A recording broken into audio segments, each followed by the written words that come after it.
If you're buying a co-op in New York City and preparing a board application, you may be asked to submit a post-closing cash flow statement alongside your financial statement. You can download a template post-closing cash flow statement at www.hauseit.com. What is a co-op post-closing statement of cash flows?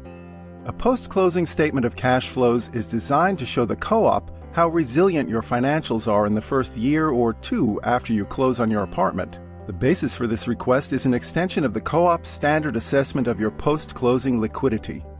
In short, a co-op wants to make sure that you can have sufficient cash reserves, which will allow you to continue paying the monthly maintenance bill for some time, even if you suffer a job loss or other transient dip in income.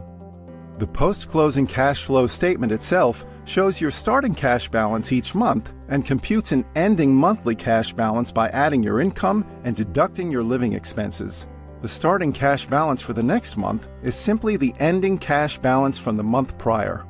Since most co-ops have a debt-to-income target for applicants of 25 to 30%, this means that by default you should build net worth each month because your fixed housing expenses are a small fraction of your total income. Therefore, a post-closing statement of cash flows should always show your cash balance to be increasing over time. What income should be included on the cash flow statement? You should list all recurring income on the post-closing cash flow statement. These income sources may include salary, bonus and overtime, dividend and interest income, royalty income, and rental property income. If you occasionally receive supplemental or side income, it's best not to include this since it's not recurring and impossible to precisely predict. What expenses should be included on the cash flow statement? It's a good idea to group your large recurring living expenses into digestible categories, such as co-op mortgage, co-op maintenance, student loan payment, and school fees. When it comes to living expenses, the level of detail depends on the expectations of the co-op board. What is a post-closing financial statement?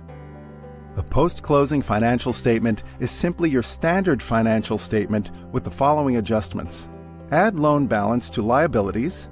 Add purchase price to real estate under assets. Remove contract deposit from assets. It's unclear to what extent co-op boards expect you to also reduce your post-closing cash balance by the amount of your buyer closing costs. This is because co-op buyer closing costs are just 1 to 2% of the purchase price, which is fairly low for an average co-op apartment. Thinking of buying or selling in New York City? Save money with Hauseit, New York City's largest and most trusted for sale by owner and buyer closing credit company.